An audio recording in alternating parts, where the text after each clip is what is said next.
नमस्कार दोस्तों। स्वागत है आप सभी का हमारे चैनल नितेश फैक्टेशन में।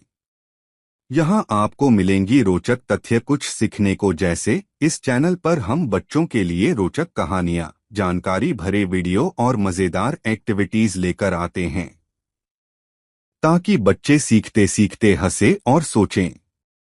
लेकिन अगर आप मेरे चैनल पर नए हैं तो चैनल को लाइक और सब्सक्राइब करना न भूलें। चमगादड़ एक रहस्यमय उड़ने वाला स्तनधारी। क्या आप जानते हैं? बहुत कम लोग जानते हैं कि चमगादड़ अक्सर बाईं ओर मुड़कर उड़ान भरना शुरू करते हैं। यह तथ्य वैज्ञानिकों के लिए भी दिलचस्प और अध्ययन का विषय रहा है, क्योंकि यह व्यवहार चमगादड़ों के अद्भुत नेविगेशन सिस्टम और दिमागी संतुलन से जुड़ा होता है। रहस्यमयी जीवन शैली। चमगादड़ बैट दुनिया के इकलौते उड़ने वाले स्तनधारी हैं। दिन में अंधेरी जगहों जैसे गुफाओं, पेड़ों के खोखलों या पुरानी इमारतों में उल्टे लटके रहते हैं और रात होते ही भोजन की तलाश में निकलते हैं। ये मुख्यतः कीड़े-मकोड़े, फल और कुछ प्रजातियां खून जैसे वैम्पायर बैट्स पर निर्भर करती हैं। बाएं तरफ मुड़ने की आदत क्यों? वैज्ञानिकों ने यह पाया है कि जब चमगादड़ अपने आराम स्थल जैसे गुफा या पेड़ से बाहर निकलते हैं तो वे सामान्यतः बाईं तरफ मुड़ते हैं। इसके पीछे कुछ संभावित कारण माने जाते हैं। मस्तिष्कीय संतुलन, ब्रेन एसिमेट्री। स्तनधारियों का दिमाग दो भागों में बंटा होता है। कई चमगादड़ों में मस्तिष्क का एक हिस्सा दूसरे की तुलना में अधिक सक्रिय होता है, जिससे वे बाईं तरफ झुकाव दिखाते हैं। दृष्टि और गूंज ध्वनि तकनीक। चमगादड़ अंधेरे में देखने के लिए ध्वनि का उपयोग करते हैं। यह इकोलोकेशन कहलाता है। जब वे उड़ने लगते हैं तो उनका सिर और शरीर एक खास दिशा में झुकता है, जिससे वे अपने ध्वनि मार्ग को साफ बना सकें, और यह प्रक्रिया अक्सर बाईं ओर झुकाव के साथ बेहतर होती है। जन्मजात व्यवहार। कई जानवरों में बायां या दायां झुकाव पैदाइशी होता है, जैसे इंसानों में भी कोई दाएं हाथ से लिखता है तो कोई बाएं से। चमगादड़ भी इसी तरह लेफ्ट बायस्ड हो सकते हैं। वैज्ञानिक अध्ययन और परीक्षण। एक प्रयोग में जब चमगादड़ों को एक बंद कमरे में छोड़ा गया तो देखा गया कि वे 80% मामलों में बाईं ओर से उड़ान भरते हैं। यह निष्कर्ष यह दर्शाता है कि यह कोई संयोग नहीं बल्कि एक नियमित व्यवहार है। क्या यह व्यवहार सुरक्षा से जुड़ा है? कुछ वैज्ञानिकों का मानना है कि बाईं ओर उड़ना सुरक्षा की दृष्टि से भी उपयोगी हो सकता है। यदि सभी चमगादड़ एक ही दिशा में उड़े तो टकराने की संभावना कम हो जाती है, ठीक वैसे ही जैसे सड़क पर ट्रैफिक एक दिशा में चलता है। चमगादड़ केवल डरावने फिल्मों या अंधेरे गुफाओं के जीव नहीं हैं, वे बेहद समझदार, संतुलित और अनोखे जानवर हैं। उनका बाईं ओर उड़ने का यह व्यवहार हमें प्रकृति की बारीकियों को समझने में मदद करता है।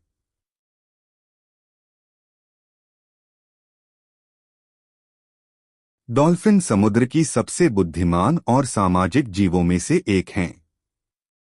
वे न सिर्फ इंसानों के साथ घुल-मिल जाती हैं, बल्कि कई मामलों में उनकी संज्ञानात्मक क्षमताएं, सोचने, समझने की शक्ति इंसानों जैसी होती हैं। लेकिन क्या आप जानते हैं कि डॉल्फिन कभी पूरी तरह नहीं सोती? जी हाँ, वे एक आंख बंद करके और दिमाग का केवल आधा हिस्सा सुलाकर आराम करती हैं। आधे दिमाग की नींद, यूनाइमिस्फेरिक स्लीप। डॉल्फिन एक ऐसी नींद की अवस्था में जाती हैं जिसे वैज्ञानिक भाषा में यूनाइमिस्फेरिक स्लो वेव स्लीप (USWS) कहा जाता है। इसका मतलब है कि उनका एक मस्तिष्क गोलार्ध, ब्रेन हेमिस्फेयर, सोता है, जबकि दूसरा पूरी तरह जागरूक रहता है। जब एक दिमाग आराम करता है, उस समय संबंधित आंख बंद रहती है और दूसरी आंख खुली रहती है, ताकि वह अपने आसपास की गतिविधियों पर नजर रख सके। ऐसा क्यों करती हैं डॉल्फिन? डॉल्फिन को इस तरह की नींद लेने की जरूरत कई कारणों से होती है। सांस लेने के लिए सतह पर आना। डॉल्फिन इंसानों की तरह गहरी नींद में नहीं जा सकती क्योंकि उन्हें समय समय पर सतह पर आकर सांस लेनी होती है। उनका जागा हुआ मस्तिष्क हिस्सा उन्हें बताता है कि कब सतह की ओर तैरना है। शिकारियों से सतर्क रहना। समुद्र में कई बड़े शिकारी होते हैं, जैसे शार्क। आधा दिमाग जागा रहने से डॉल्फिन अपने वातावरण पर नजर बनाए रख सकती हैं और खतरे से बच सकती हैं। झुंड से संपर्क। डॉल्फिन सामाजिक प्राणी हैं और झुंड में रहना पसंद करती हैं। जागा हुआ हिस्सा उन्हें अपने साथियों से जुड़े रहने में मदद करता है, खासकर माँ डॉल्फिन को अपने बच्चे की रक्षा के लिए। कितनी देर सोती है डॉल्फिन? डॉल्फिन आमतौर पर दिन में कई बार इस प्रकार की आधी नींद लेती हैं। कुल मिलाकर वे दिन में लगभग 8 घंटे तक इस तरह आराम करती हैं, लेकिन कभी भी पूरी तरह बेहोश या गहरी नींद में नहीं जाती जैसे हम इंसान जाते हैं। बच्चे और नींद।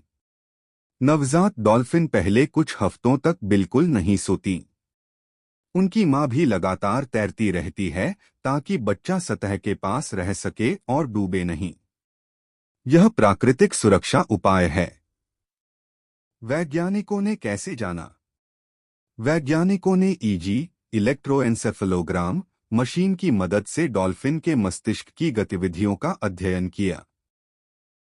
उन्होंने पाया कि जब एक आंख बंद होती है, उस समय संबंधित दिमागी हिस्सा धीमी तरंगों में कार्य करता है, यानी वह सो रहा होता है। निष्कर्ष। डॉल्फिन की एक आंख बंद करके सोने की क्षमता न केवल उनकी अनोखी शारीरिक संरचना दिखाती है, बल्कि यह भी दर्शाती है कि प्रकृति ने कैसे जीवों को उनके वातावरण के अनुसार ढाल दिया है।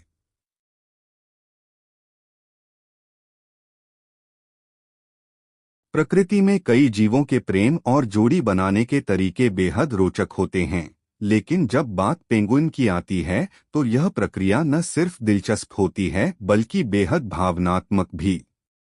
बहुत कम लोग जानते हैं कि कुछ प्रजातियों के पेंगुइन, खासकर एडेली और जेंटू पेंगुइन्स, अपने जीवनसाथी को पत्थर भेंट करके चुनते हैं। पेंगुइन और उनका जीवनसाथी। पेंगुइन एक समर्पित और वफादार पक्षी होते हैं। इनकी कई प्रजातियां अपने जीवन भर के लिए एक ही साथी को चुनती हैं। जोड़ा बनने के बाद वे मिलकर घोंसला बनाते हैं, अंडों की देखभाल करते हैं और बच्चों को बड़ा करते हैं। पेंगुइनों की यह एकनिष्ठता उन्हें और भी विशेष बना देती है। पत्थर प्रेम का प्रतीक।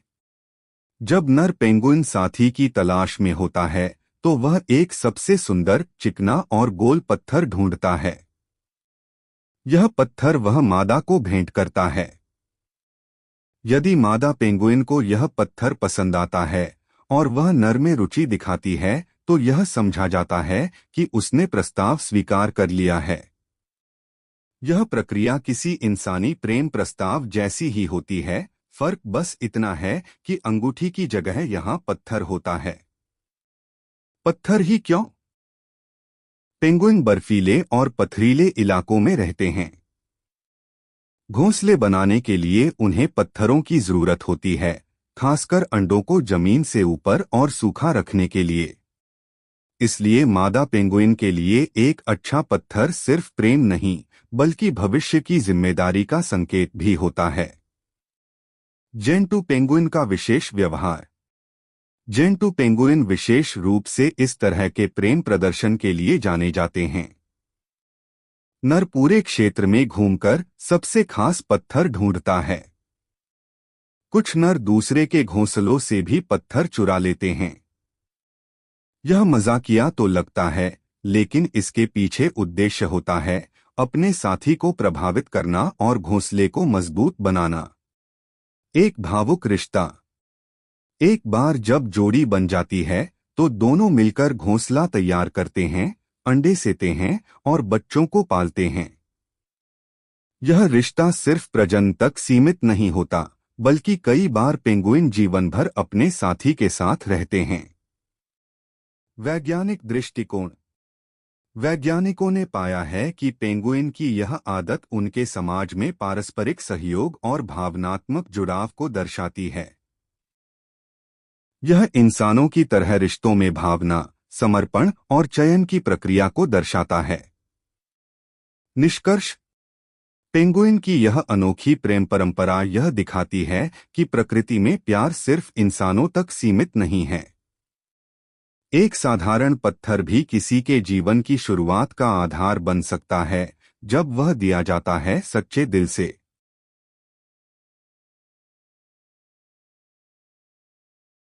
चूहे की ताकत ऊंट से भी ज्यादा सहनशील जीव।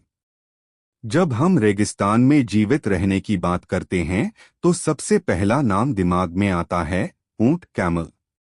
उसकी कुबड़ में जमा चर्बी, लंबे समय तक पानी के बिना जीने की क्षमता और रेत पर चलने वाली टांगें उसे रेगिस्तान का राजा बनाती हैं। लेकिन क्या आप जानते हैं कि कुछ चूहे ऊंट से भी ज्यादा समय तक बिना पानी के जीवित रह सकते हैं? यह सुनने में आश्चर्यजनक लगता है, लेकिन यह वैज्ञानिक रूप से सिद्ध तथ्य है। कौन से चूहे? यह बात सामान्य शहरी चूहों पर नहीं, बल्कि विशेष रूप से कंगारू रात, कंगारू चूहा जैसी प्रजातियों पर लागू होती है, जो रेगिस्तानी इलाकों में पाई जाती हैं, जैसे कि अमेरिका के दक्षिण पश्चिमी भाग, मेक्सिको और कुछ ऑस्ट्रेलियाई इलाकों में।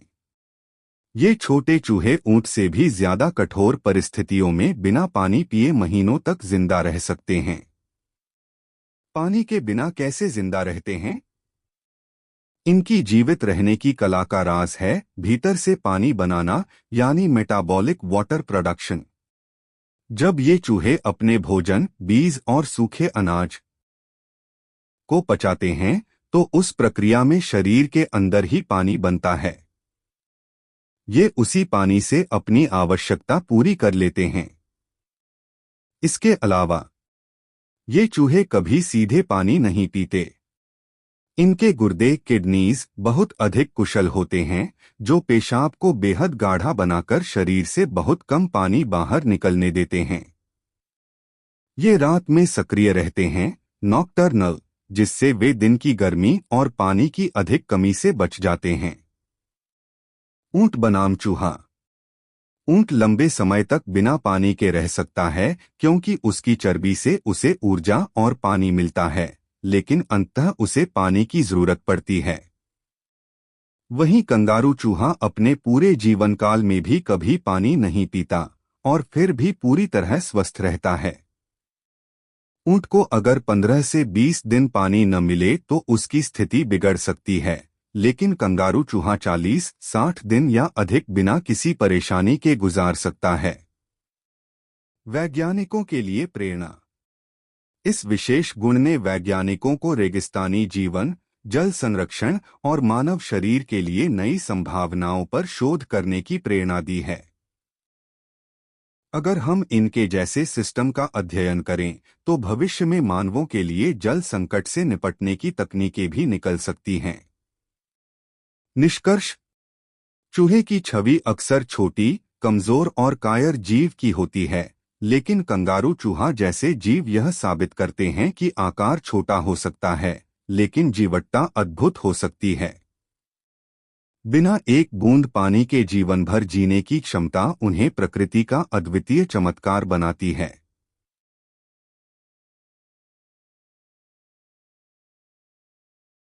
गिरगिट की ज़बान, दुगनी लंबाई, दुगना कमाल। प्रकृति में कई जीव ऐसे हैं जिनकी विशेषताएं हमें हैरान कर देती हैं। उन्हीं में से एक है गिरगिट, कमीलियन। गिरगिट को अक्सर उसके रंग बदलने की क्षमता के लिए जाना जाता है, लेकिन उससे भी ज्यादा चौंकाने वाली एक और खासियत है उसकी ज़बान की लंबाई और ताकत। बहुत कम लोग जानते हैं कि गिरगिट अपनी ज़बान को अपने शरीर की लंबाई से लगभग 2 गुना ज्यादा आगे तक फेंक सकता है और पल भर में शिकार को पकड़ सकता है। ज़बान का अद्भुत मैकेनिज्म।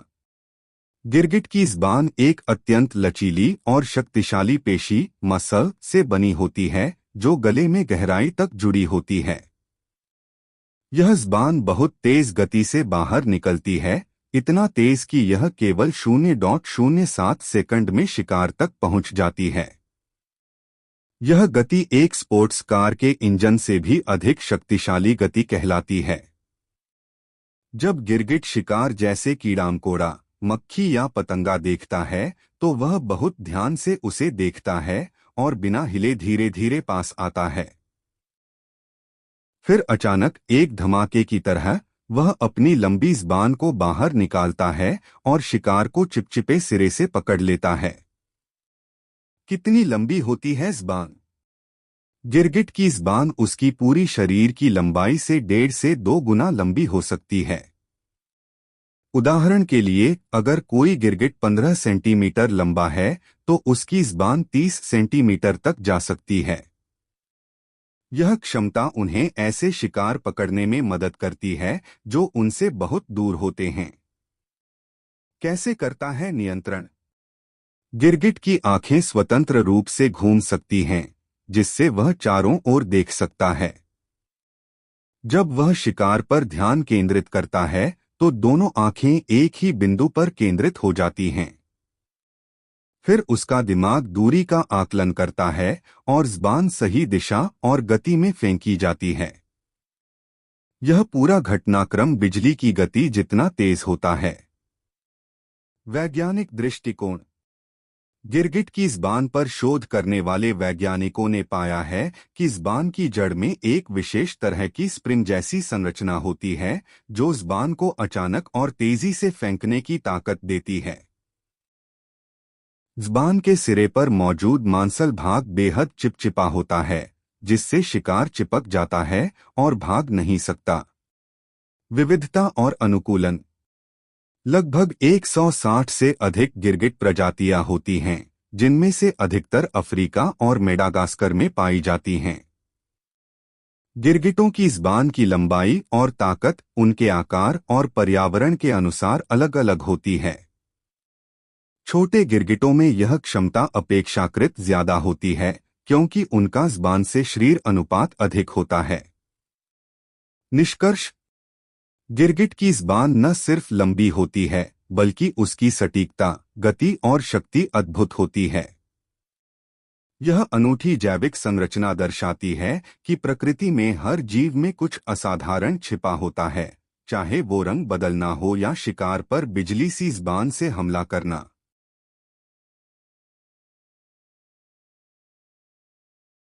एक इल्ली के 4000 तक मांसपेशियां, प्रकृति की अद्भुत कारीगरी। जब हम किसी शक्तिशाली जीव की कल्पना करते हैं तो दिमाग में हाथी, शेर या इंसान आते हैं, बड़े शरीर, भारी ताकत। लेकिन क्या आप जानते हैं कि एक छोटी सी इल्ली, कैटरपिलर, के पास लगभग 4000 मांसपेशियां होती हैं? यह आंकड़ा इंसान के कुल मांसपेशी संख्याओं से भी कहीं ज्यादा है। इंसान के पूरे शरीर में जहां लगभग 650 मांसपेशियां होती हैं, वहीं एक इल्ली में केवल सिर में ही 200 से ज्यादा मांसपेशियां पाई जाती हैं। इल्ली क्या है? इल्ली तितली या कीट बनने से पहले का लार्वा रूप होता है। यह एक संक्रमणकालीन अवस्था होती है जिसे कैटरपिलर स्टेज कहते हैं। यह जीवन के उसी चरण में सबसे अधिक भोजन करता है, बढ़ता है और परिवर्तन की तैयारी करता है, यानी मेटामॉर्फोसिस के लिए खुद को तैयार करता है। इतनी मांसपेशियां क्यों? इल्ली का शरीर लंबा और खंडित होता है। प्रत्येक खंड में कई प्रकार की मांसपेशियां होती हैं जिनका कार्य शरीर को लहराते हुए आगे बढ़ाना, हर खंड को स्वतंत्र रूप से मोड़ना, पेड़ की शाखाओं या पत्तों से चिपकना, भोजन चबाना और निगलना, रेशमी धागा बनाकर लटकना या खोल ककून बनाना। ये सभी कार्य अत्यधिक लचीलेपन और सूक्ष्म नियंत्रण की मांग करते हैं। इसी कारण एक सामान्य इल्ली के शरीर में 4000 तक अलग अलग मांसपेशियां होती हैं जो उसे सटीकता से चलने, मुड़ने और प्रतिक्रिया करने में मदद करती हैं। मांसपेशियों का प्रकार। इल्ली में मुख्यतः 3 प्रकार की मांसपेशियां होती हैं। एक, लंबी मांसपेशियां, लॉन्गिट्यूडिनल मसल्स, जो शरीर को संकुचित और फैलाने में मदद करती हैं। 2, त्रिविमीय मांसपेशियां, ट्रांसवर्स मसल्स, जो एक खंड को दूसरे से जोड़कर पकड़ बनाए रखती हैं। 3, तिरछी मांसपेशियां, ऑब्लिक मसल्स, जो इल्ली को झुकाने या घुमाने में सहायता करती हैं। इन मांसपेशियों का तालमेल इतना सटीक होता है कि इल्ली धीरे धीरे किसी पेड़ पर चढ़ सकती है, पत्तों को काट सकती है और दुश्मनों से बचने के लिए सिकुड़ सकती है। वैज्ञानिकों के लिए रहस्य। इल्ली की मांसपेशियां हाइड्रोस्टैटिक सिद्धांत पर काम करती हैं, यानी इनके शरीर में कोई कठोर कंकाल नहीं होता। पूरा शरीर एक दबावयुक्त तरल संरचना से संतुलित होता है, जिससे मांसपेशियों की गतिशीलता और लचीलापन बढ़ता है। वैज्ञानिक इस प्रणाली का अध्ययन करके रोबोटिक्स, बायोइंजीनियरिंग और कृत्रिम मांसपेशियों के विकास में उपयोग कर रहे हैं। निष्कर्ष। कभी कभी सबसे अद्भुत चीजें सबसे छोटे जीवों में छिपी होती हैं। एक इल्ली का 4000 मांसपेशियों वाला शरीर न केवल इसकी जीवन यात्रा का अद्भुत हिस्सा है, बल्कि यह हमें यह सिखाता है कि आकार से नहीं, क्षमता से ताकत का मापन होता है। यही कारण है कि यह छोटा सा जीव भविष्य में एक सुंदर तितली बनकर उड़ता है, लेकिन उससे पहले वह अपने मांसपेशियों से बना एक अद्वितीय जीवशास्त्रीय चमत्कार है।